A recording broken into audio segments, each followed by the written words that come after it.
그 다음에 388페이지 이제 20번부터요.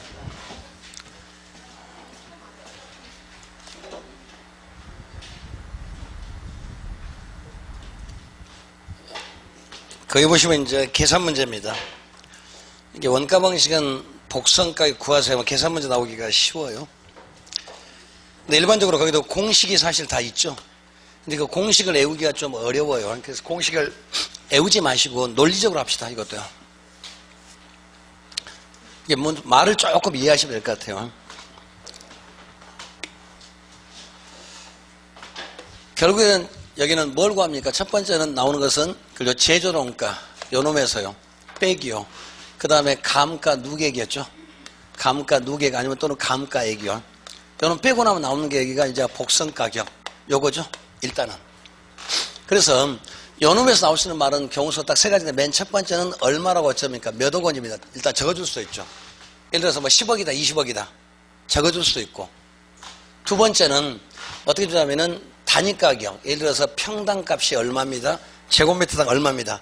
단위가격, 예를 들어서 1제곱미터 건축비가 예를 들어서 뭐 400만원 아니면 100만원. 그 다음에 그다 단위수 전체가 몇 평이다. 이거 곱해주면 되죠. 이렇게. 요거보다 약간 더 이제 변형시킨 거죠. 그러니까 전체 금액이 100억이다 줄 수도 있고 100억을 안 주고 예를 들어서 1제곱미터 건축비가 1000만원. 근데 전체 평수가 1000평 준다든지 아니면 100평 준다든지 이렇게 줄 수도 있고. 그 다음에 세 번째 일단 뭘 주냐면 시간가치까지 들어옵니다. 시간가치. 그러면서 예를 들어서 이게 10억짜리 건물이 있는데 2년 전에 10억이었었대요. 아니면 1년 전에 10억이었었대요. 그런데 매년 건축비가 얼마씩 올라간다. 뭐 10%씩 올라간다. 20% 올라간다. 시간가치 줄 수가 있고. 경우수는 딱 셋 중에 하나입니다. 일단 여기 나오는 것은.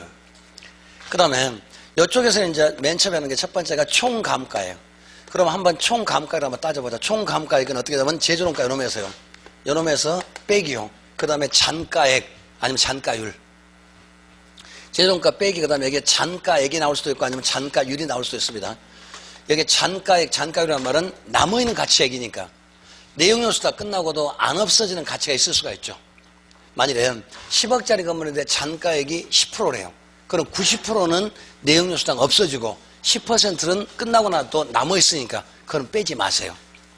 대부분 시험에서 잔가율 0% 줄 수도 있고 아니면 10% 둘 중에 하나 줄 겁니다. 대부분 이렇게 주니까. 그럼 만약에 0% 준다는 얘기를 어쩌니까 끝나고 나면 전부 다 없어지니까 뺄 필요가 없는 거고, 만약에 잔가율이 10%라는 얘기는 요놈에다 곱하기 0.9 하면 나오겠죠. 그러니까 90%는 없어지는데 10%는 안 없어지니까 잔가액이 나올 수도 있고 잔가율이 나올 수도 있으니까 일단은 써놓고 할게요. 그 다음에 두 번째요. 이번에 매년 감가액. 그럼 매년 감가액 이제 어떻게 하면 될까요? 총 감가액 요놈을, 자 1번 요놈을 나누기 내용연수. 연수로 나누면 되잖아요. 나누기 내용연수요. 그래서 내용연수는 경관연수 더하기 보존연수입니다. 그래서 경관연수 지나간 연수하고요. 경관연수 더하기 그 다음에 장래 보존연수. 얼마큼 있을 거다. 그래서 보존연수 두 가지를 더하면 돼요. 일단 좀 적용만 시키면 되니까. 그 다음에 세 번째 이제 감가 누계액이요. 그럼 감가 누계액을 전부 다 또 곱해주면 되겠죠. 감가 누계액은 2번 곱하기 경관연수요. 1년에 1000만원씩 없어진다. 그래서 10년 오면 1억 없어질 거 아닙니까? 그 다음에 곱하기 경관연수요. 요 과정이요. 물론 이걸 한꺼번에 공식은 있습니다. 근데 공식은 제가 안 써요. 이런 식으로 이해를 하자고요. 자, 해볼게요. 맨 처음에 거기 20번 보시면 다음 자료에서 적산가액 즉 복선가를 한번 구해보세요. 자, 보자면은 건물의 제조원가는 제곱미터당 100만원, 그 다음에 총면적이 1000제곱미터 요거네요. 그러니까 평당 얼마입니까? 제곱미터당 100만원 들었습니다. 그 다음에 전체가 1000입니다. 그럼 얼마 나오겠어요? 10억 나오는가요? 그러니까 1제곱미터당 100만원. 그런데 그게 1000제곱미터래요. 그럼 전부 다 곱하면 나오겠죠? 10억 나오는가요? 자, 10억. 그러니까 지금 두 번째 이렇게 썼네요. 여기는 일단 10억 나왔습니다. 그러니까 문제를 쉽게 주기 위해서 제조원가가 10억이다 줄 수도 있고, 아니면 제곱미터당 얼마입니다. 전체 연면적이 몇 제곱미터입니다. 줄 수도 있고, 또는 한 층당 얼마인데 몇 층이다 줄 수도 있고. 그러니까 단위 가격이 제곱미터당 가격, 평당 가격 또는 실당 가격 줄 거고, 전체 실수로 곱하면 나오겠죠. 그 다음에 여기 같은 거 어쩌니까 예를 들어서 10억이었었는데 1년 전에 10억이었었대. 근데 1년 지나면 어쩌니까 10%씩 올라간대요. 그럼 어떻게 하면 됩니까? 10억 곱하기 그 다음 1 플러스 0.1 여기 1승이죠. 2년 전에 어떻게 하면 여기 2승 될 거 아니에요.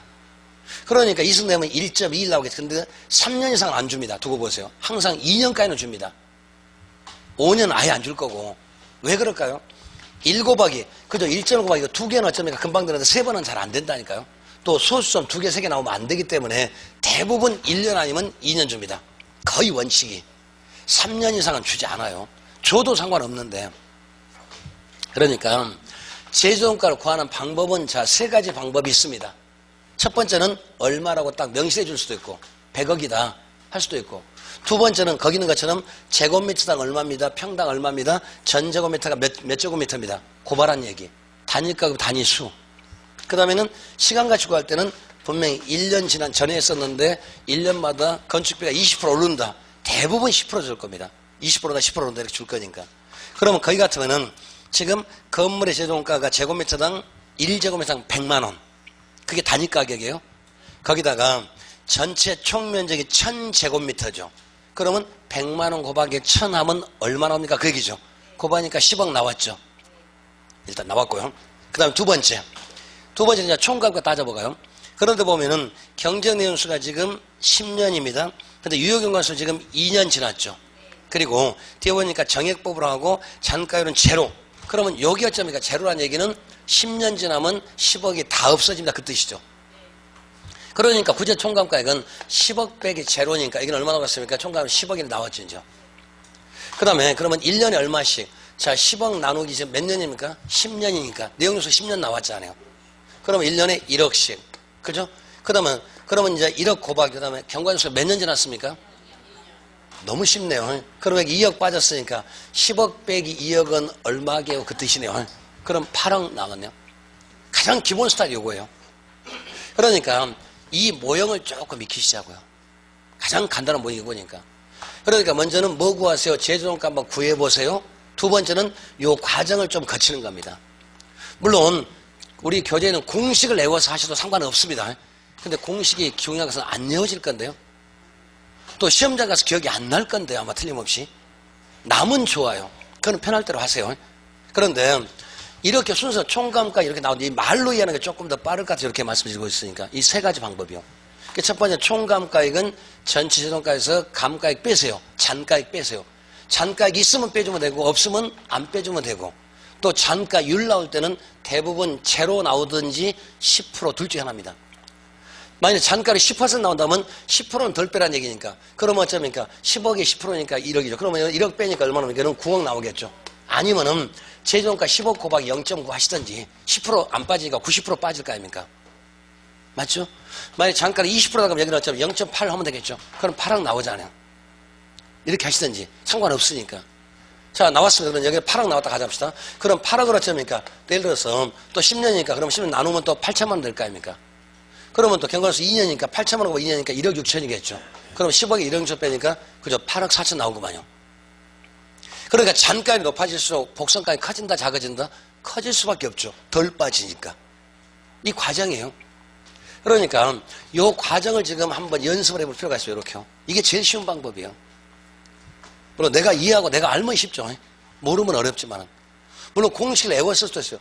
근데 아예 처음부터 하자면 아예 속된 말로 할까요? 제껴 두면은 그 다음에 계속 제껴야 돼. 별거 아니라니까요. 이거 별거 어려운 문제 아니에요. 근데 어렵다는 마음에서 노이로 좀 생겨. 이게 아예 숫자부터 보면 보기 싫어. 질려갖고. 아니에요. 이게 가장 기본 스타일이요. 그러니까 먼저 제조원가 구하세요. 그 다음에 총감가 구하고 매년감가 구하고 감가도 하자는 얘기예요. 이 과정 밟아가는 거예요. 그 다음에 조금씩 숫자만 더 복잡하게 집어 들어갈 거니까. 그러니까 왼쪽에 20번보다 21번 조금 더 숫자만 좀 들어갑니다. 숫자가 약간 복잡해지죠. 내용은 똑같은데. 그러니까 이런 문제가 반드시 나오기 때문에 내가 정리를 할 때까지 하는 거예요. 그거 한 번 해서 안 되면 2번 하고 2번 해서 안 되면 3번 하시고요. 안 되면 저를 불러요. 그러면 되니까. 언제든지 애니콜이.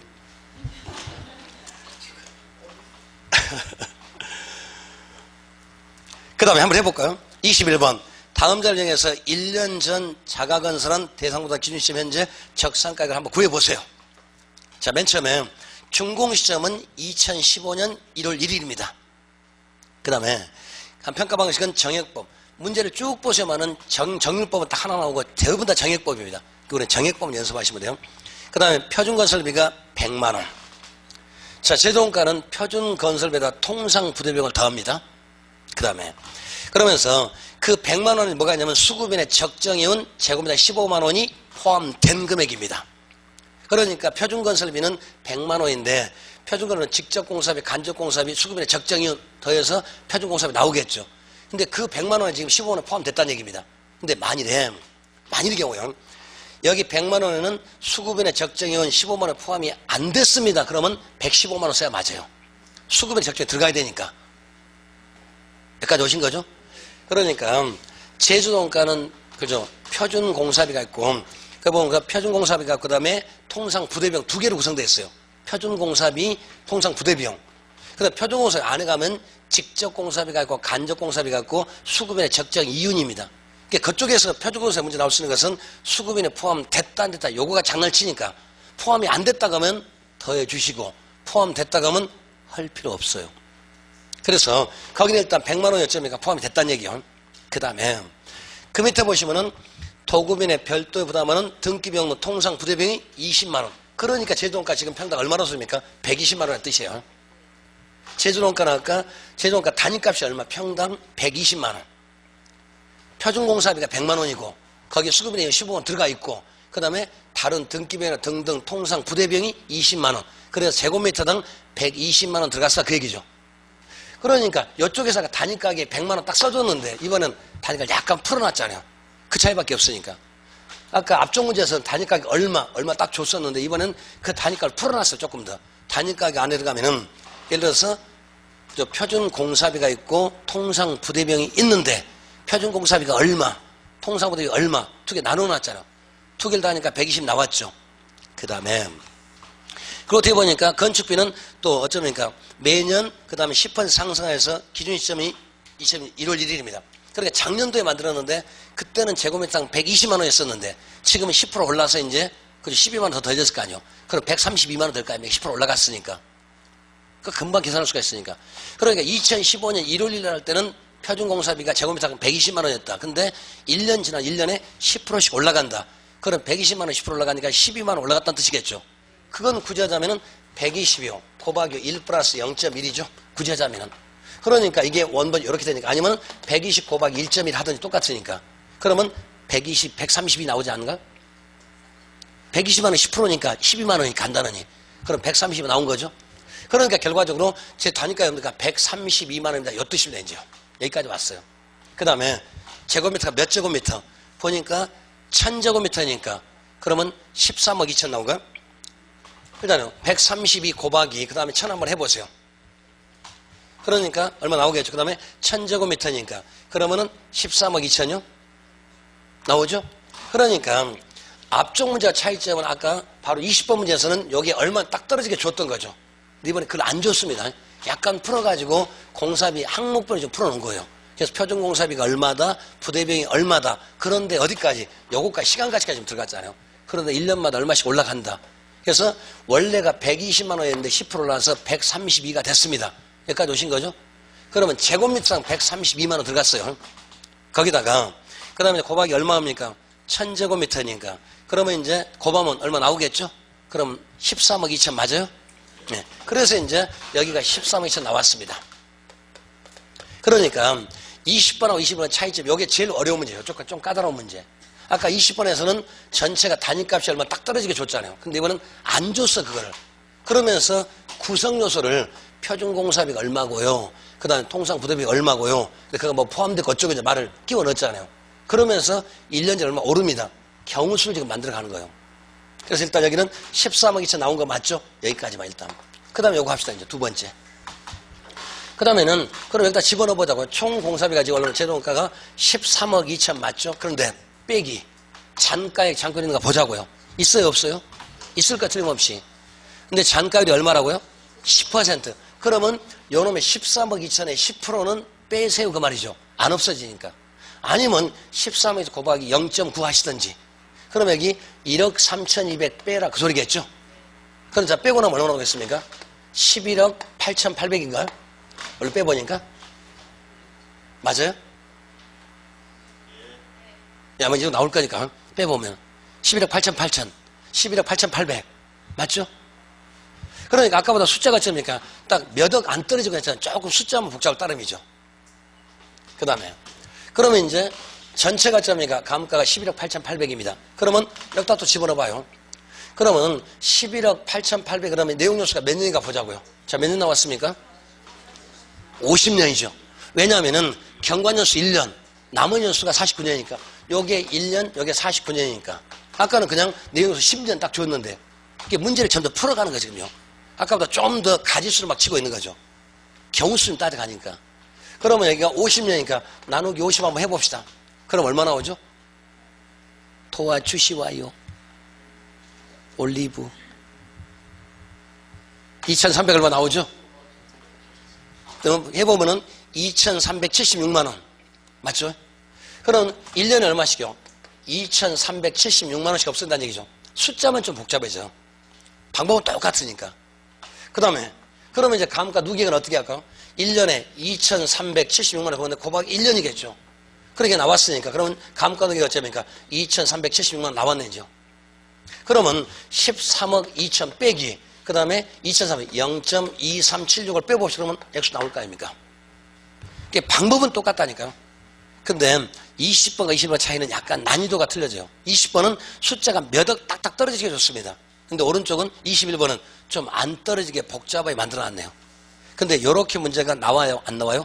나온다니까요. 왼쪽처럼 쉽게 나오면 좋았었는데 오른쪽도 나온 경우가 있었어요. 지금 분명히. 이제 그건 포기하지 알아서 하시고. 근데 원리는 그러니까 이 과정을 지금 이해하는 거라니까. 조금 몇 번 반복하면 된다니까. 안 해보니까 어려워요. 여러 번 하시다 보면 돼요. 지뢰 겁먹을 필요 사실 없잖아요. 똑같으니까. 숫자만 조금 도용을 하니까. 그럼 거기는 답 나오죠, 이제요? 그래서 한번 계산하면은 12억 9,624만 원인가? 답이 네 번째 나오죠. 빼니까 이제. 자, 넘어갈게요. 그 다음에. 그러니까 일단, 자, 원가 방식에서는 다시 정리합시다. 원가 방식에서는 요 세 가지가 이론 문제. 요게 계산 문제입니다. 그러니까 요거 한 문제, 요거 한 문제 일반적으로. 우리 그렇게 생각하자고요. 복선가 계산 문제 한 문제. 그다음 두 번째는 요 셋 중에 한 문제. 이론 한 문제, 산수 문제 한 문제. 크게 봤었을 때. 그러니까 계산 문제는 지금에 따라서 복잡한 숫자가 나올 수도 있고 간단한 숫자가 나올 수도 있으니까 둘 중에 하나라니까. 아까 20번 문제는 좀 쉽게 느껴졌죠. 왜? 숫자가 10억 딱딱 떨어지잖아요. 그게 금방 됐었죠. 여기는 그게 안 떨어지잖아요. 소수점 나오고 막 나눗셈 해야 되니까. 그래서 조금 복잡하게 보일 따름이지 똑같은 얘기예요. 자, 그 다음에 넘어갑니다. 이번에는 비교 방식 392페이지 26번 합니다. 그래서 오늘 하루 종일 원가법 하나만 정확히 정리하세요. 그러면 한 문제 이상은 반드시 맞습니다.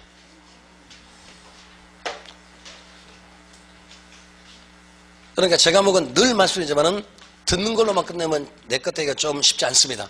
반드시 내가 써보시고 내가 복기 한번 해보고 직접 내가 수기로 기록해 봐야 돼요. 그러니까 내 본인이 요약집을 만드는 게 제일 좋습니다. 그래야 제일 잘 이해가 돼요. 그래서 될 수 있으면 요약집을 저는 느리게 드리려고 했었는데 다 주니까 또 저만 얼른 또 느리게 그렇게 해서 드렸지만은 똑같은 내용을 반복하지 않아요. 내가 써보는 게 제일 빨라요. 그래야 내 것이니까. 요 요약집은 제 생각이라니까 사실은요. 제 생각대로 써놓은 거예요 사실은요. 그러니까 제 생각을 그대로 하는 게 어려우니까 본인이 써보는 게 제일 좋아요 사실은요. 그래서 습작해 보신 거예요. 그게 과정이에요. 그 다음에 비교 방식. 자, 비교 방식이란 말은 정확히 말하면 거래 사례 비교 평가 방식이요. 거래된 사례와 그래서 비교해서 비교 방식이요. 이게 거래된 사례와 비교해서 값을 따지는 방식. 지게겠습니다. 그러니까 비교 방식은 거래된 사례와 비교해서 따지기 때문에 반드시 거래란 말이 있어야 됩니다. 첫 번째는. 두 번째는 사례가 있어야 됩니다. 세 번째는 비교 대상이 있어야 됩니다. 요거잖아요.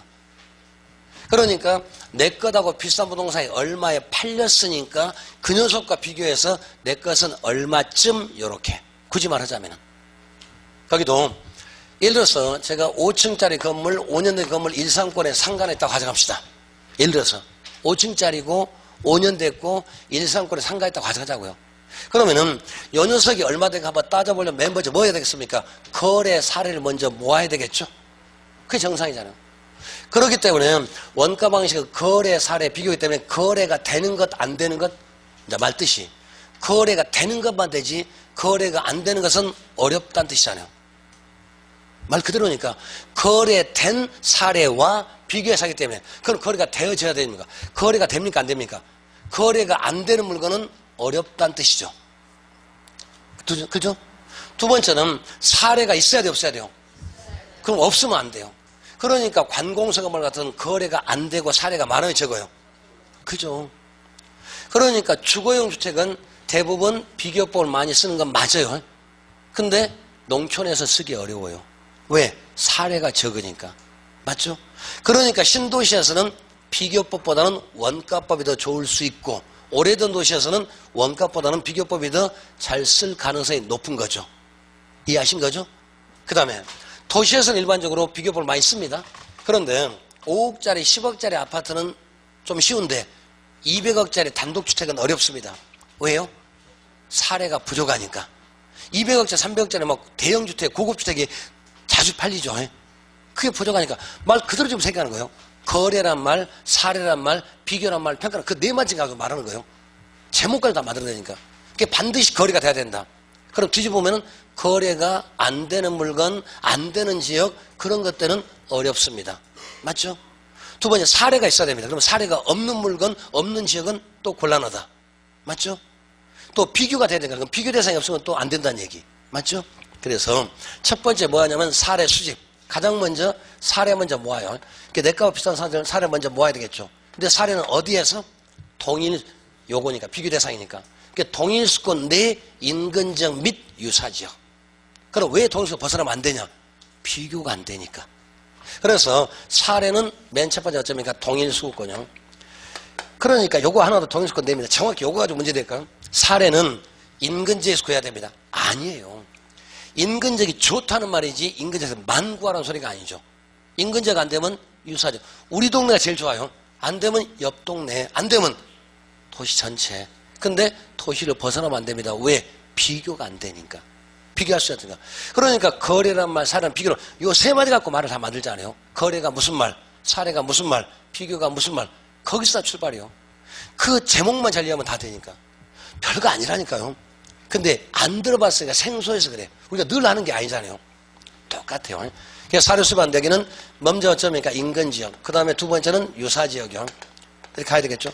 그래서 동일 수권을 뭐라고 합니다. 사례 수반은 가장 먼 지역이다. 그래서 사례 수입의 최원방권이라는 말을 쓰는 거죠. 가장 멀리 있는 지역.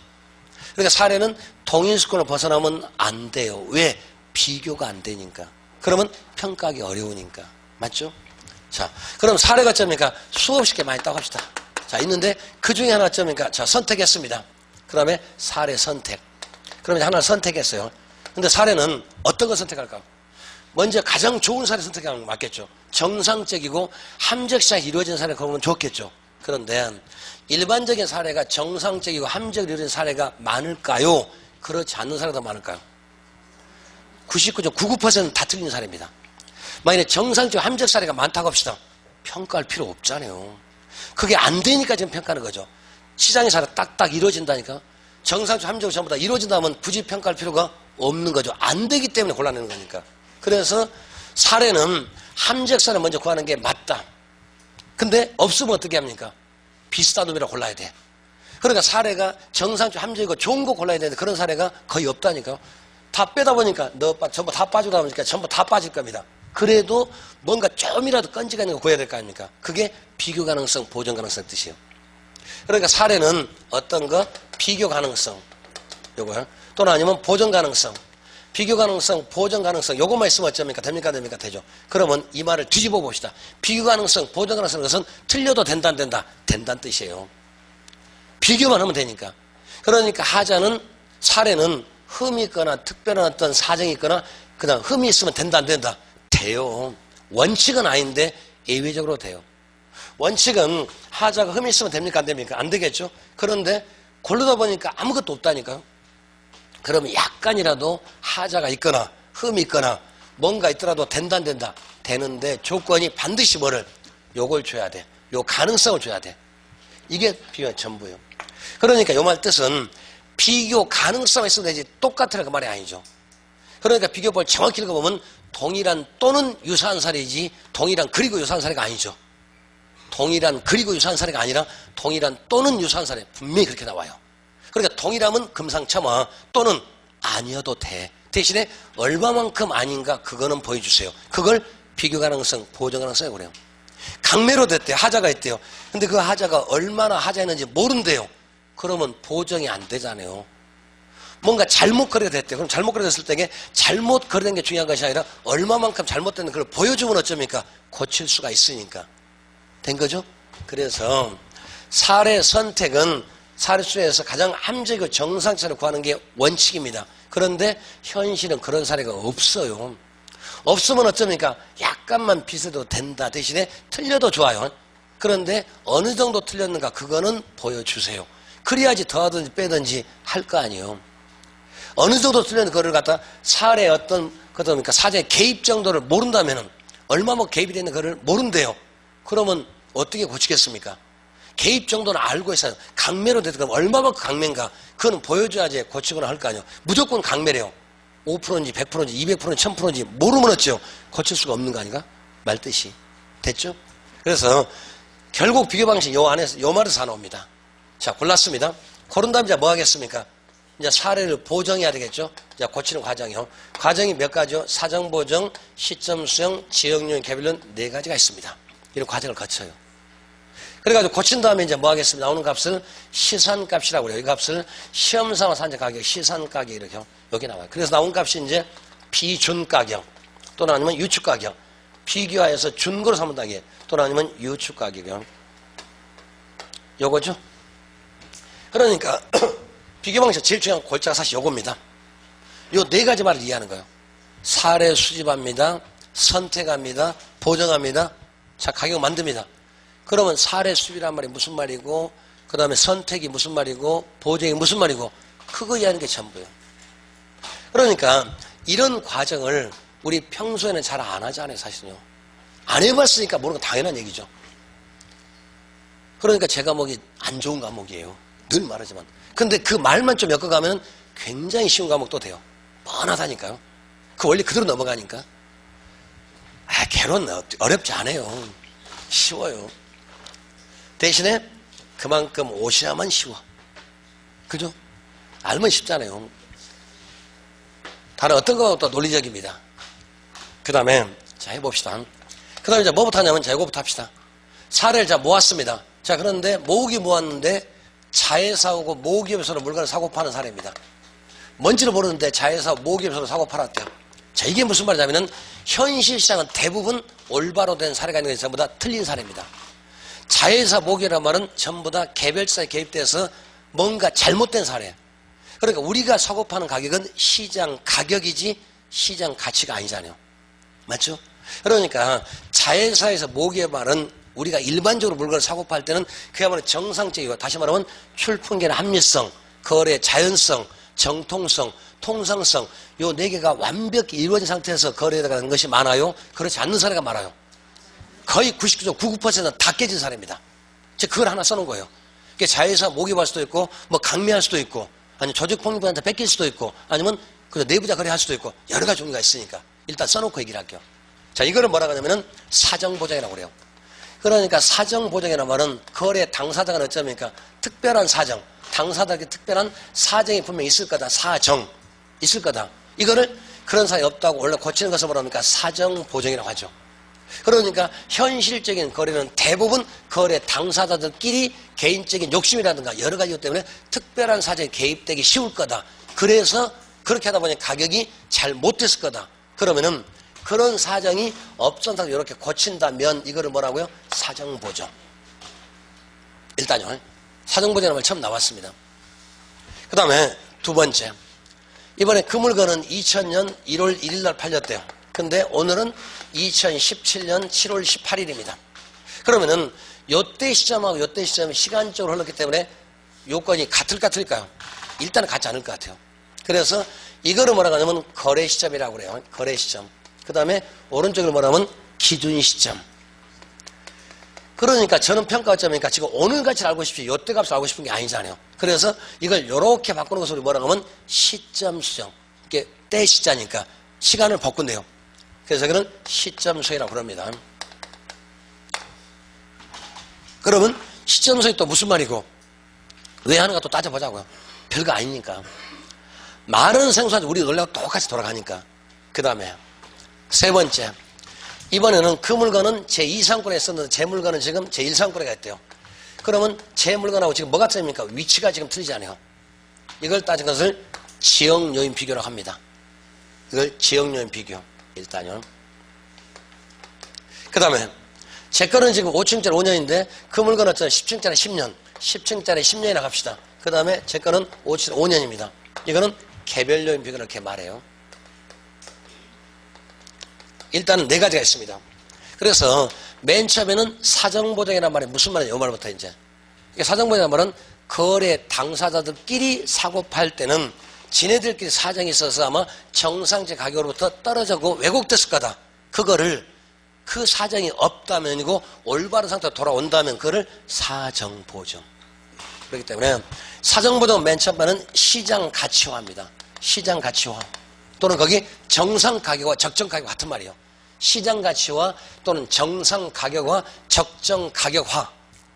그래서 시장 가치는 평가 규칙에 쓰는 말이고 적정 가격은 부동산 가격 공시하는 범위에 쓰는 말이고 이거 구별하는 거 아시죠?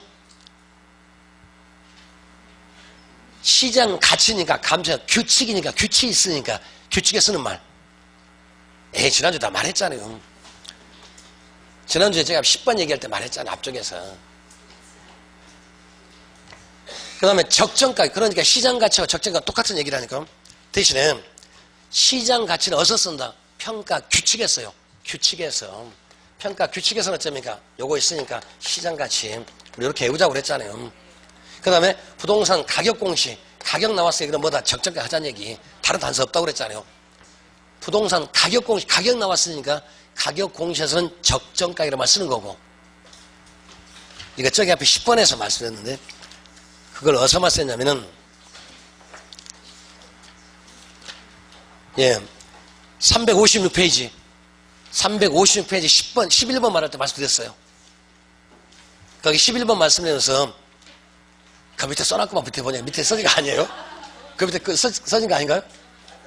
여기서 봐도 대충 보니까 써져 있어요. 그러니까 시장 가치니까 규칙 T자 있으니까 이렇게 하자. 편법 쓰라고 그랬잖아요. 여기는 적정 가격. 다른 거 없다니까요. 감정평가 규칙. 가격 얘기 나왔을 때는 적정을 하자. 우리가 기억할 수 방법이. 논리는 똑같으니까 의미 없어요. 근데 혹시 이렇게 물어볼 수 있으니까. 어찌됐든 그러니까 시장 가치화. 그러면은 시장 가치라는 말은 이거는 현실 우리가 사고 파는 건 시장 가치가 아니라 가격이잖아요. 우리가 매도임금으로 사고 파는 것은 가격이고 정상적 값은 가치니까. 그러니까 평가사는 뭘 찾는 겁니까? 시장 가격을 찾는 것이야. 이걸 뭘로? 시장 가치화. 이거 찾는 거 아니요? 시장 가치. 그러니까 현실시장은 요거지 요거 아니잖아요. 지금 자회사 모기 사고 파는 것은 출풍이나 합리성, 거래 자율성, 정통성 다 깨진 거잖아요. 그거를 안 깨졌다면 고치는 것이 바로 그죠? 사정보정. 그럼 뒤집으면은 저게 어쩌니까 깨지지 않는 상태가 이루어진다면 즉 공시가로 이루어진 것은 헐 필요 없다는 소리 나오겠죠. 공시가로 이루어졌다는 얘기는 어쩌니까 함정씩 이루어졌다고 보기 때문에 그러면 정상적으로 이루어졌으니까 굳이 고칠 필요 있습니까? 없습니까? 없다는 얘기 말뜻이 되죠? 그러니까 즉 사정보정이라는 것은 거래 당사자들끼리 사고 팔 때는 틀림없이 아마 뭔가 사정이 들어가지고 가격이 틀렸다니까 잘못됐다니까 그거를 올바르게 그런 사정이 없고 올바르게 된다면 고치는 것을 보정. 그런 사정을 없는 상태로 고치는 것.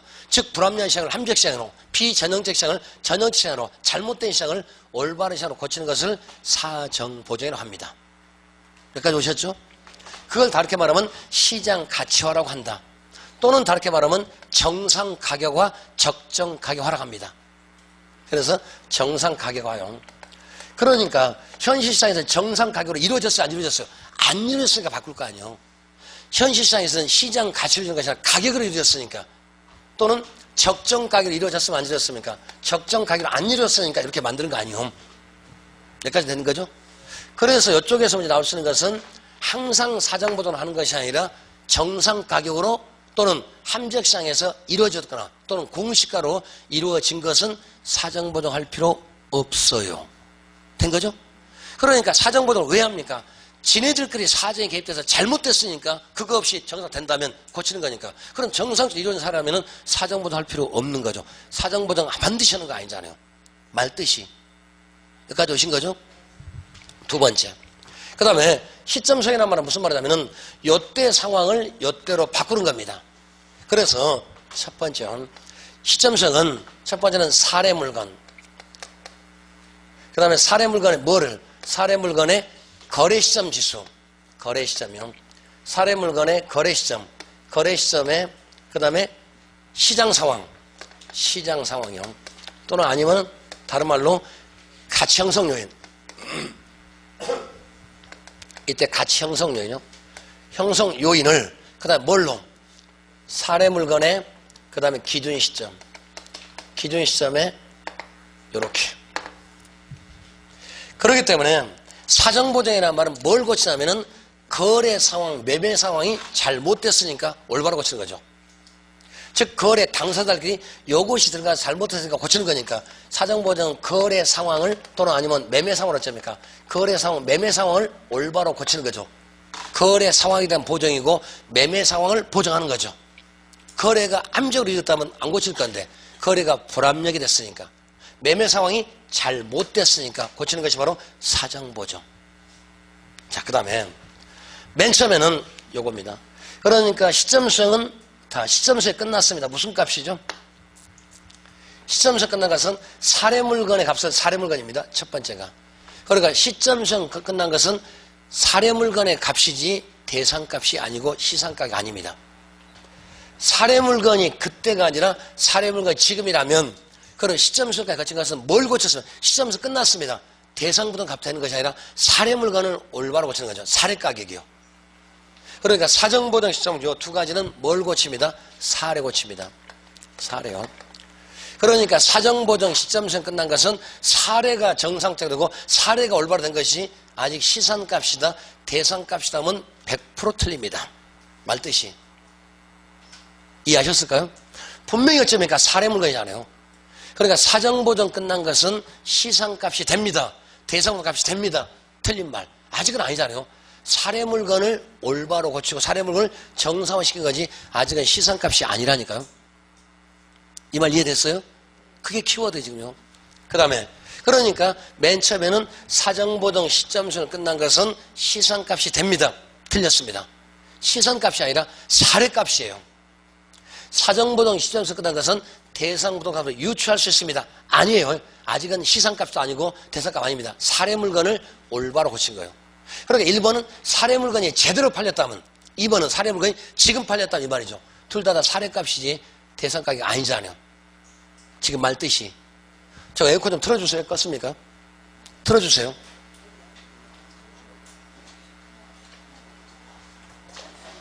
좀 틀어주세요. 그거 끄지 마세요. 우리 쾌적한 상태 공부해야지. 더운 상태 오지 마시고. 아끼고 합시다. 그 다음에 그러니까 첫 번째는 사정보정 시점에서 끝난 것은 사례값이지 시선값이다, 대상값이다 아니란 얘기. 첫 번째 키워드가 된 거죠. 흔히 그렇게 나옵니다. 사정보정 시점에서 끝난 것은 시선값이 됩니다. 아니에요. 대상값도 유추할 수 있습니다. 아니에요. 사례값이지 시선값, 대상값 둘 다 틀린 말입니다. 흔히 나오는 말이. 두 번째. 그럼 두 번째는 뭘 고칩니까? 요걸 요렇게 고치는데 요 녀석을 요렇게 고치니까 어떤 녀석 고칩니까? 요 녀석을 고치죠. 요 놈을 고치는 거지 이거 고치는 게 아니죠. 그러니까 시점성은 거래 시점을 기준시점으로 고치니까 뭘 고쳐요? 거래 시점의 정상화지 기준 시점 정상화 아니라. 된 거죠? 시점성은 거래 시점을 기준시점으로 고치니까 어떤 녀석이 고쳐집니까? 요 녀석이 이렇게 된 거니까 요 놈을 고치는 거지 요걸 고치는 것이 아니라는 얘기. 맞죠? 그래서 두 번째는 시점성은 기준 시점을 정상화한다. 틀렸죠? 거래 시점을 기준 시점으로 고치는 거니까 거래 시점을 정상화한다. 이래야 맞지 기준 시점을 정상화 아니잖아요. 맞죠? 요 놈을 고치나, 요 놈을 고치니까, 요 녀석을 이렇게 고치니까. 그러니까 시점성은 거래 시점을 기준 시점으로 고치니까 뭘 고쳐요? 거래 시점을 기준 시점으로 고치니까 거래 시점을 정상화시킨단 말이지 기준 시점 정상화가 아니란 얘기. 흔히 바꾸는 말이. 요지가 딱 나오잖아요. 여기는 사례값인데 시상가격이 아니란 얘기. 요 놈을 고치다 틀렸죠. 기준 시점을 정상화한다면 틀렸고 거래 시점을 정상화한다 또는 거래 시점 기준으로 고친다 이렇게 말이 나와야지 거래 시점을 고치는 거지 기준 시점을 고친다 그러면 틀린 거죠. 말을 쪼개자고요. 지금까지 이해한 거죠? 그 다음에 왜 합니까? 이것 때문에 합니다. 그래서 이 말을 어떻게 했냐면 이렇게 표현했어요. 2007년도 12월 19일 날 아마 대통령 선거 있었을 거예요. 그때 노무현 후보하고 이해창 후보 나왔을 때게. 예를 들어서 그러면 2007년이요. 예를 들어 12월 19일 했다고 가상합시다 선거를. 그러면서 17시 59분까지 이때까지는 어쩌니까 지금 아직 출구조사가 안 나왔습니다. 이때까지는 노무현 후보 안 됩니다. 이해창 후보 됩니다. 이런 분위기였으니까. 그런데 2007년 12월 19일 18시 땡 됐습니다. 딱 1분 지났습니다. 지금 1분 지났죠. 1분 딱 지나고 나면 어떤 일이 벌어졌습니까? 1분 전까지는 노무현 후보 안 됩니다. 이해창 후보 됩니다. 일단 그때 당 상황을 하자고요. 그런데 1분 딱 지나고 나니까 딱 화면 천만 화면이 출구조사 나왔습니다. 근데 반대로 노무현 후보 높더라고요. 그럼 그 1분 사이에 어떤 일이 벌어질까요? 대통령 될 것 같은데 그럼 그 다음에는요. 그 사람 공약을 실천할 것 같은데 그때 공약이 세종시 신도시 공약이었죠. 그러면은 1분 전까지는 세종시 건설함이 될 때는 뭐라고 했겠습니까? 그거 거짓말이야. 딱 그 다음에 1분 딱 지나고 어쩌니까 오, 할 것 같은데? 그럼 그 1분 쓰였자니까 그 동네가 세종 건설되면은 그 동네 땅값이 움직일까 안 움직일까요? 자, 1분 지났습니다. 그런데 이런 경우 하나고요. 두 번째, 저희 집 시골 땅값이요. 2000년 1월 1일도 3만원, 지금도 3만원입니다. 그러면 저기 시골 동네, 저희 동네는 시간이 안 흘렀죠? 뭐가 안 달라졌습니까? 요게 안 달라졌어, 요게. 가치 형성 요인이. 그러니까 시장 상황이 바뀌었냐, 안 바뀌었냐. 그러니까, 즉, 첫 번째는 무슨 얘기냐면, 여기 1번에서 뭡니까? 사례값이냐, 시상값이냐, 이거 구별하는 문제. 두 번째, 뭘 고치냐, 요거 고치냐, 요거 고치냐. 두 번째, 뭘 고치는가. 세 번째는 왜 고칩니까? 이유가 요것 때문에. 그렇기 때문에 시점성은 뭐라 합니다? 시장 상황을 고칩니다. 그런 얘기요. 시장 상황에 대한 수정. 그러니까 이 시간적 갭이 멀어지면 반드시 하고 이게 짧으면 안 한다는 소리가 아니죠. 여기는 1분밖에 안 지났습니다. 그래도 할 수 있고 시골 땅값 어쩌니까 15년 지났어도 안 할 수도 있고 그러면 결국 시점성은 시간적 갭이 먼저가 아니라 뭐가 더 먼저입니다? 요게 먼저입니다. 가치 형성 요인. 그래서 이렇게 가치 형성이 바뀌는 것을 무슨 원칙? 무슨 원칙? 무슨 원칙? 변동 원칙. 변동. 그래서 기준 시점, 시점성은 변동 시점에 나옵니다. 가치 형성 요인.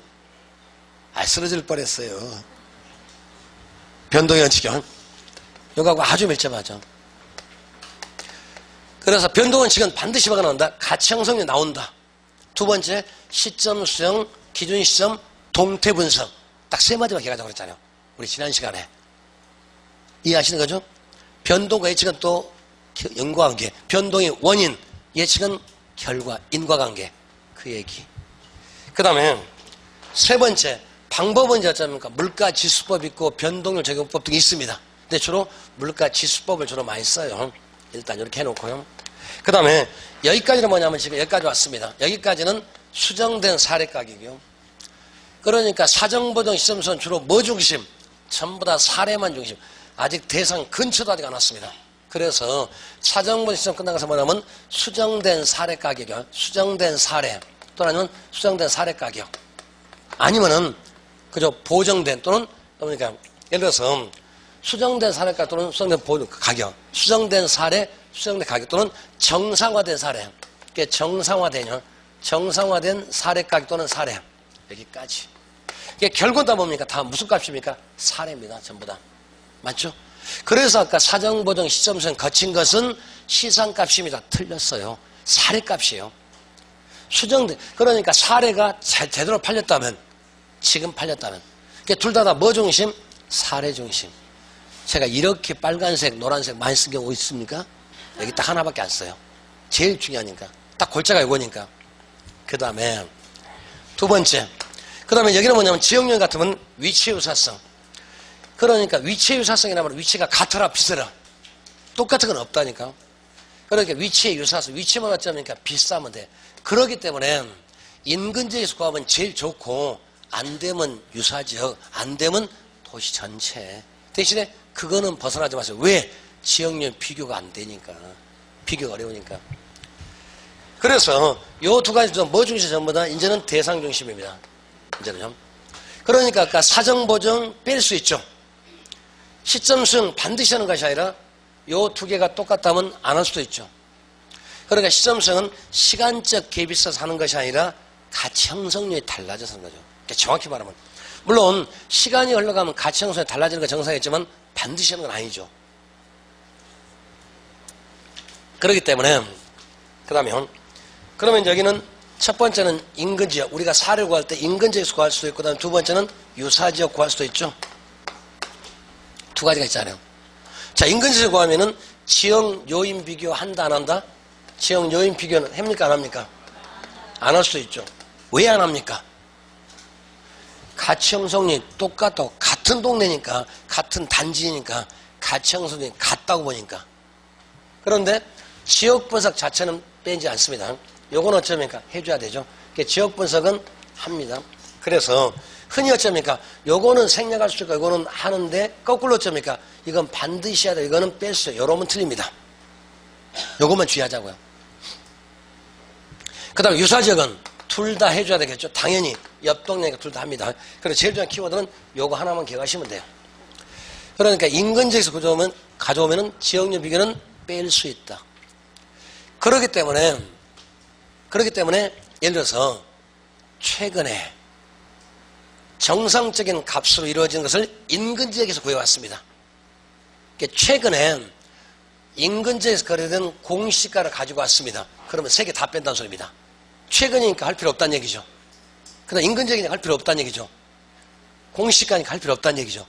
그러니까 요 네 가지를 다 하는 것이 아니라 요 녀석은 반드시 해줍니다. 왜? 개별성 때문에. 근데 위에 세 가지는 뺄 수도 있습니다. 반드시 하는 건 아니죠. 그 다음에 요 두 개 순서를 바꿔도 좋아요. 근데 요 녀석은 순서를 못 바꿉니다. 왜? 선지후계니까. 그러면 여기는 개별적으로 뭐겠습니까? 여기는 물적 유사성. 생김새까지 비슷해야 되겠죠? 물적 유사성.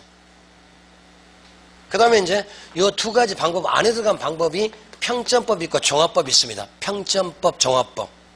점수를 매기는 방법이요. 그래서 평점법이 있고 그 다음에 종합법이 있습니다. 여기까지만요. 우리 시험에서 평점을 한번 매겨봐서 그러면 안 나올 거니까 일단 요게 전부요. 여기까지가.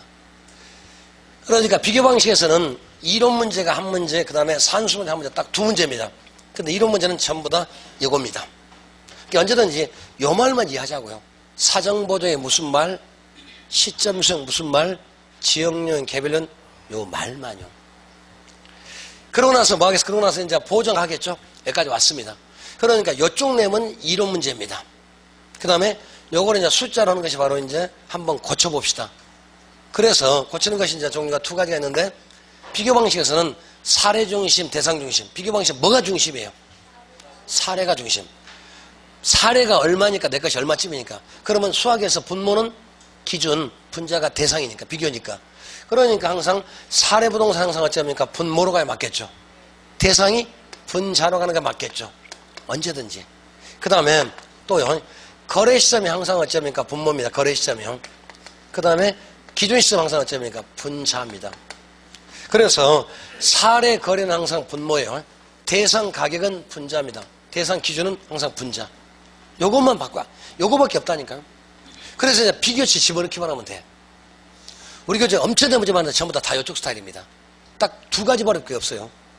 그 다음에 언제든 항상 출발할 점이니까 별다른 말이 없으면 둘 다 100분의 100입니다. 항상 별다른 말이 없으면. 만일에 사례는 숫자 안 좋아. 대상이 150이다. 그럼 100분의 150이라는 뜻이에요. 근데 만일에 사례가 200이고 대상은 300이다. 그럼 200분의 300 넣어주시면 돼. 숫자가 안 나오면 항상 100. 별다른 말이 없으면. 숫자 나오면 그대로 집어넣으면 되니까. 안 나오면 100입니다. 항상 기준은 100으로 보니까. 그 다음에 만일에 여기 사정 개입된 정도 따라서 더하기 빼기 합니다. 일명 가감법을 써요. 그런데 여기 보정할 때는 가감법이 있고 곱셈하는 승수법이 있습니다. 그런데 곱하면 어쩌니까 4번을 곱하면 오차가 굉장히 많이 벌어져요. 그래서 일반적으로 가감법을 더 많이 씁니다. 승수법보다는. 곱셈이 아니라 덧셈 뺄셈을. 그 다음에 사정 개입된 정도만큼 알파만 개입돼서 알파만 더해주고 빼주고요. 그러니까 대상이 잘못됐으면 분자에다가 더하기 빼기 해주는 겁니다. 만약 사례가 잘못됐으면 분모에다 어쩌니까 더하기 빼기 베타만큼 그 정도만큼 넣어주면 돼요. 그 다음에 그럼 어쩔 때 더하기겠습니까? 여기 더하기 나오면 전부 다 고가입니다. 우세. 그러니까 대상 부동산이 지역요인에서 10% 우세해야 돼요. 그럼 100분의 110. 아까 100이고 우세니까 더하기니까 10%니까 100분의 110. 이런 거 구하는 문제니까. 대신 그걸 하나 줄 수도 있고 여러 개 줄 수도 있죠. 그러면 한번 다 더해보세요. 별거 아니라니까. 뻔하니까. 그 다음에 그러니까 우세합니다. 우세하고 또는 우월합니다. 또는 어쩌니까 예를 들어서 고가라든지 이게 고가입니다. 또는 우월합니다. 우세합니다. 그러면 전부 다 더하기. 그 다음에 마이너스 뭐겠습니까? 반대겠죠. 열세겠죠. 여기는요. 이렇게 한다든지 아니면 또는 어쩌니까 열등하다든지 그죠? 또는 아니면 저가라든지 이런 말들. 그러니까 고가 나오면 더하기, 저가 나오면 빼기. 그러니까 만일에 사례부동산의 지역에 사례부동산의 개별적 요인이 10%가 열세야 돼요. 그러면 90분의 100. 열세니까 빼기 10%니까 100 빼기 10이니까 90. 그럼 90분의 100. 맞죠? 사례가 강매로 어쩌니까 20% 강매로 팔렸대. 그러면 강매니까 고가로 팔렸대요. 강매에서 고가로 팔렸대요. 아니면 저가로 팔렸대요. 그럼 고가 나오면 어쩌니까 사례니까 사례 분모에다가 고가로 팔렸으면 더하기 고가로 10% 고가로 팔렸대요. 그럼 더하기 10. 그 110분의 100. 된 거죠? 그러니까 이인올 요거 하나밖에 없다니까. 이게 전부예요. 아무것도 아니니까. 그러니까 이쪽에 3문제. 크게 말해서 딱 둘 중에 하나입니다. 그러니까 사정보도에 무슨 말이고 시제 무슨 말이고 요 말을 해석하는 게 하나예요. 첫 번째가. 두 번째는 포장합시다. 별거 아니라니까요. 딱 줄이면 되니까. 대신에 요거를 같이 이해를 와야 돼. 근데 저 혼자 가면 안 되니까. 그러니까 집에서 할 때 단지 풀어오시면 훨씬 더 빨리 돼. 여기 와서 답만 맞춰보면 맞힐 때 뿐이야. 그 당연한 거죠. 저는 능력이 부족한 사람이라니까. 하나도 준비 안 된 사람한테 와서 딱 저먹기 입수된 거 그건 거짓말이에요. 그런 거 없어요. 그런 문제 나오면 나오지도 않습니다. 그러니까 처음 딱 들어보셔서 어쩌니까 알아들으면 거짓말이죠. 솔직한 얘기를 합시다. 못 알아들어요. 제가 처음에서도 그랬죠. 첫 번째 가서 15% 알아들으면 정말 말 잘하는 겁니다. 제가 그랬어요. 썩을 놈 나 머리 좋은데 나를 무시하고 있어. 근데 딱 전화놓고 보세요. 15% 못 알아들어요. 그 다음 두 번째 가면 좀 더 틀려져 이렇게 점점점. 몇 번 가야 나와 이제요. 그 시간을 저한테 주시는 거예요 사실은. 줘야 돼. 그리고 같이 가야 돼. 그죠? 근데 그걸 안 하면 안 돼요. 근데 아직도 100일 정도 남았죠? 충분해 아직도. 자 봅시다. 그러면 이제 자 이렇게 해놓고요. 자 비교방이 찾아갑니다. 자 그러면 26번 자 봅시다. 거래사례 비교법에 대한 기술 중 가장 옳은 것은 거래사례는 대상물건과 시간적 유사성, 위치 유사성, 물적 유사성을 진여하고 사정 반응 가능성이 있어야 하므로 자 시간적 유사성이라는 말은 시점 수용 가능해야 됩니다. 위치 유사성은 지역요 비교 가능해야 됩니다. 물적 유사성은 개별요 비교 가능해야 됩니다. 지금 그 얘기하는 거예요. 그러므로 뒤에 보자면은 사례가 즉 사정반 가능성으로 특수한 사례 개정 사례는 안 된다. 아니에요. 그러니까 사례는 어쩌니까 여기서 수입하는데 특수한 사정이 없는 게 정상이에요. 그런데 대부분 다 개입되기 쉬우니까. 그러니까 정상적인 사례하고 약간 하자적인 사례 두 개 있다고 합시다. 그럼 뭘 골라야 됩니까? 정상적인 사례 골라야 맞겠죠. 근데 그런 게 없을 수 있죠. 정상적 사례가 없는 경우 혹시 없을까요? 대부분 없다니까요. 그때는 어떻게 해야 돼요? 정상적 사례가 없으니까 나 포기하고 못 하겠다. 그러면 안 되죠. 그때는 약간은 가져와야 되겠죠. 가져와서 얼마가 하자가 있으면 고칠 수만 있으면 되니까. 그러니까 사례는 하자가 있으면 안 됩니다. 그게 중요한 말이 아니라 하자가 없으면 좋은데 있어도 좋아. 대신에 얼마만큼 하자가 있는가 그거는 알려줘. 그래야지 어쩌면 하자를 고칠 거 아니요. 그게 보정 가능성이요. 하자가 있는 거 없는 것이 중요한 것이 아니라 보정 가능성이 있냐면 그게 더 중요한 말이죠. 그러니까 1번은 틀렸죠. 하자가 있으면 안 되는 것이 아니라 물론 정확히 말하면 정상적인 사례가 있으면 그걸 고르는 게 맞습니다. 그러니까 정상적 사례 A하고 그다음에 좀 하자는 사례 B가 있다고 가정합시다. 이럴 때는 당연히 정상 골라야 되겠죠. 근데 여기 없다니까. 대부분 없어요. 거의 10중 8군 없으니까. 그럼 그때는 어떻게 하자? 약간의 하자가 있는 것도 된다. 대신에 그 하자가 얼마만큼 있는 걸 보여주세요. 그래야 어쩌니까 더하든지 빼든지 쪼개든지 나누든지 할 거 아닙니까? 그것만 보여주면 돼. 하자가 있는 것도 중요한 게 아니라 보존 가능성이 있냐 없냐. 그게 더 중요한 말이죠. 1번 틀렸습니다. 하자가 있어도 됩니다. 단 다 되는 건 아니죠. 반드시 뭘 주세요? 보존 가능성. 말을 정확히 이해하자고요. 두 번째, 매수자가 토지상에 소지하는 낡음을 철거를 전제로 매입한 거래 사례가 있습니다. 그러면 누가 철거합니까? 매수자가. 지금 잘 읽어보세요. 매수자가 땅을 구입했습니다. 그런데 그 위에 뭐가 있습니까? 낡은 건물이 있다. 그걸 철거를 전제로 구입했습니다. 그러면은 그때 볼까요? 보통 거래 사례가 만일에 거래 지불 가격에 철거비를 공제해야 될까 넣어야 될까요? 그렇죠. 당연하죠. 저희가 철거. 근데 매도자가 철거했다. 그러면 그때는 빼야 되겠죠. 그때는 더 안 들어갈 거 아닙니까? 된 거죠? 참, 이런 땅을 지금 샀어요. 그런데 여기에 낡은 건물이 딱 가정합시다. 잘 읽어보세요. 매수자가 요놈을 철거를 전제로 샀으니까 그러면 이 가격에 철거비 나중에 철거하는 비용 누가 냅니까? 지가 내야지. 매수자가 내야지. 아니, 간단하게 이런 땅이 있는데 낡은 건물이 있는데 철거를 전제로 이 땅을 샀다고 했다 가정합시다. 예를 들어서 그러면 이때 이 땅값이 거래가 10억입니다. 그럼 10억이었죠. 요 철거비는 그 다음에 철거하면 비용 나올 거 아니에요. 누가 내요? 매도자가 매수자가. 지가 한다겠어요. 매수자가 내야지. 논리가. 그죠? 근데 만약에 매도자가 철거를 전제로 샀대요.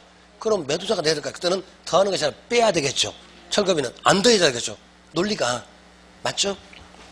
읽어보시면 돼요. 그러니까 다시 읽습니다. 매수자가 토지지상에 소지한 낡은 건물 철거를 전제로 매입한 거래사의 가격은 거래 지불가격 철거비를 공제하는 것이 아니라 더해줘야 되겠죠. 한다. 그러나 대신에 반대로 매도자를 철거할 때는 어쩌면 합산이 아니라 그때는 빼야 되겠죠. 더해주는 것이 아니라. 된 거죠? 네. 그 다음에 세 번째, 거래사의 부동산과 대상부동산의 품등, 시점 등을 비교 대조해서 대상부 값을 구하고자 하는 실증적 수백 이론적 근거 대치원칙이다. 예, 맞습니다. 실증적이란 말이 무슨 말입니까? 실제 증거를 가지고 한다는 얘기. 내 것하고 비싼 것이 10억에 팔려서 내 것도 얼마쯤 실제 증거, 실증적이란 말 뜻이.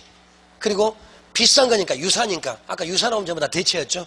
맞습니다. 대체원칙이 맞고요.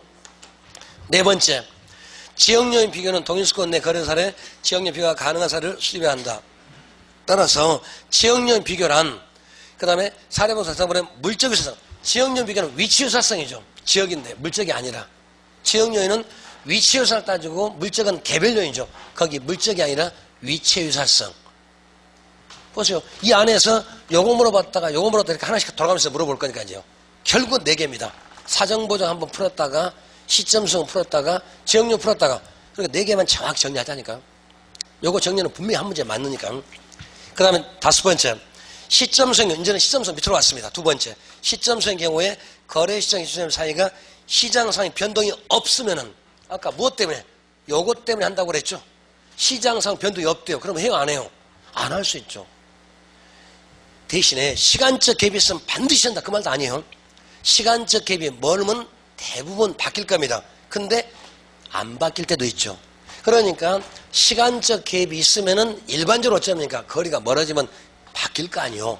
하는 것은 맞는데 반드시 시간적 갭이 있으면 꼭 하는 거고 시간적 갭이 없으면 반드시 안 합니다. 그 말 아니라는 얘기. 아까 세종시는 1분 만에 바뀌었잖아요. 그 시간 1분의 시간적 갭 거의 없는 거죠. 그래도 할 수가 있고. 저희 집 시골 땅값 어쩌니까 17년 지났으면 그래도 시간 흘렀잖아요. 그래도 안 할 수가 있고. 그러니까 결국 시점에서 뭐 때문이다? 가치 형성 요인이 시장 상황이 바뀌었냐 안 바뀌었냐. 그러니까 이때 시장 상황 이때 시장 상황이 같으면 어쩌니까 아무리 멀어도 같으면 시장 상황을 고칠 필요 없잖아요. 아무리 짧아도 달라지면 어쩌니까 고쳐야 될 거 아니에요. 말뜻이 시장 상황이 중요하고 가치 형성이 중요한 거지 시간적 갭은 그 다음 얘기. 물론 많이 벌어지면 달라지기가 많겠지만은 항상 달라진 건 아니잖아요. 말뜻이요. 그렇기 때문에 변동이 없어도 이루어지며 틀렸잖아요. 변동이 없으면 안 합니다. 그리고 거래 사례를 인근 지역에서 구하는 경우라면 지역 분석과 지역연 비교 그리고 개별 분석을 다 행합니까? 지금 인근 지역 가져와서 그러면 지역연 비교합니까 안 합니까? 그러니까 사정보다 한번 물어봤다, 시점서 물어봤다, 시점 돌아가면서 씁니까? 이거 다 물어보고 있는데요. 요게 전체예요. 이거 딱 정리하자니까. 그러니까 사정보정, 시점수정, 지역용, 개별령 무슨 말이고 왜 하고 어떤 순서인가 요것만 정확히 정리하시면 되니까. 그 다음 두 번째는요. 이쪽에서 문제가 한 문제, 여기 한 문제. 근데 대부분 이쪽이 많이 나왔습니다. 저 같으면 요거 냅니다. 이게 훨씬 더 어렵거든요. 말이 까다로워. 그죠? 그래야 정상이죠. 그 다음에 좀 쉬어가겠어요. 이거 지우지 마세요. 좀 쉬어갑니다.